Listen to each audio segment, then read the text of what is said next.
layak buat direhab gitu bang. Mungkin seperti apa sih bang alasannya?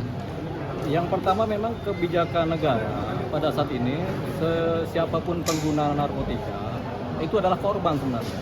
Jadi karena adalah korban, sebenarnya mereka harus direhabilitasi, bukan di penjara. Ya. Di penjara juga nggak ada untungnya buat mereka, malah tambah parah. Jadi memang berdasarkan kebijakan negara yang sekarang ini, dari BNN juga sama juga ya. Jadi kalau pengguna itu memang harus direhabilitasi. Jadi semua pengguna narkotika yang ketahuan menggunakan supaya nggak kecanduan, supaya nggak ketergantungan, harus direhab. Gitu, makanya ada lembaga-lembaga rehab ini udah banyak sekali bertebaran di Indonesia. Dari Lido, dari rumah sakit itu ada semua lembaga rehab. Itulah gunanya untuk merapikan para pecandu, para yang ketergantungan ini supaya mereka tidak lagi kecanduan, tidak lagi ketergantungan. Nah, persoalannya Bang Farid, Faris RM. Iya Faris RM. Iya, Faris RM ini sekarang disidang. Karena waktu penyidikan mungkin dibikin dugaan adanya pengedar, gitu kan, sebagai pengedar. Padahal fakta-fakta di persidangan tidak. Makanya sebenarnya ketika di penyidikan itu sudah harus direhab sebenarnya. Jadi seorang Faris RM ini harusnya direhab, bukan disidang. Gitu, tapi kenapa bisa sidang? Ya karena ada yang iseng naruh pasal apa sebagai pengedar. Jadilah karena pengedar disidang kan begitu kan. Nah, makanya ini yang kita sesalkan, pola penyelidikan selalu oleh penyidik aparatur kepolisian, oleh kejaksaan harusnya peka ini bukan pengedar, pengguna. Begitu, karena pengguna nggak perlu sidang, dibawa ke BNN lewat ke RS lewat BNN bisa, langsung ke rehab juga bisa. Karena kebijakan negara begitu, siapapun pengguna adalah korban gitu. Mengingat Faris RM udah 4 kali ditangkap karena kasus sama, itu harusnya jadi pertimbangan juga ya bang? Ya pertimbangan, apalagi udah pernah 1 kali rehab kan. Berarti kan rehabnya belum selesai, sudah direhab tapi masih kecanduan. Kayak kita diobatin antibiotik, udah 5 hari, ternyata masih kumat lagi, kasih lagi begitu.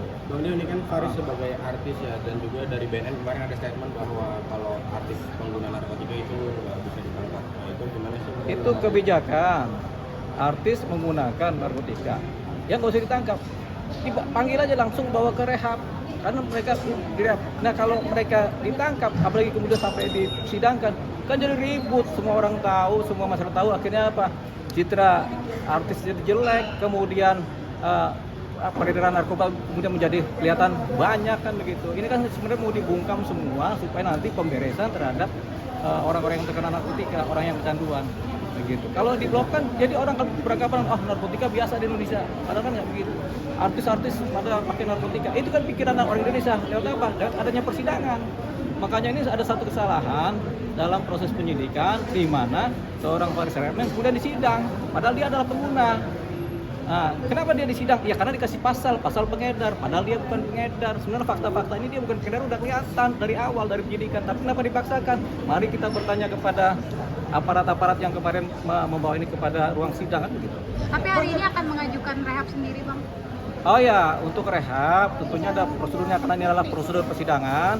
Tentunya mengajukan rehab itu lewat jalur pembelaan, pledoi. Di pledoi itu kita minta supaya yang bersangkutan, si terdakwa ini Bang Faris RM itu direhabilitasi, dibawa ke tempat-tempat di mana dia bisa sembuh, bukan ditaruh di penjara di mana dia tambah sakit begitu. Jadi itu kuncinya.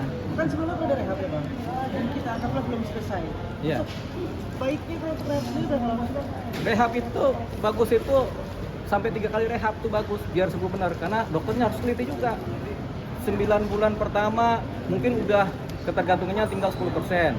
Nah, tambah lagi 9 bulan lagi rehab kedua, habis dia nggak ketergantungan lagi, tinggal masalah kemauan kan begitu. Tapi kalau baru sekali rehab, ya masih ada 10-15% ketergantungan itu kan. Kan belum tentu sembuh juga orang direhab.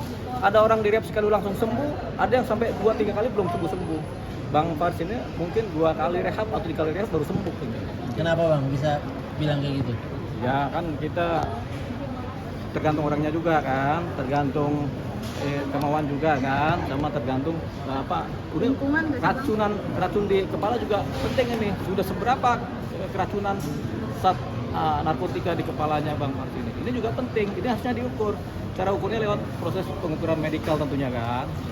Dites, masih ada nggak zat-zat ketergantungan di dalam kepalanya? Itu yang harusnya dijalankan.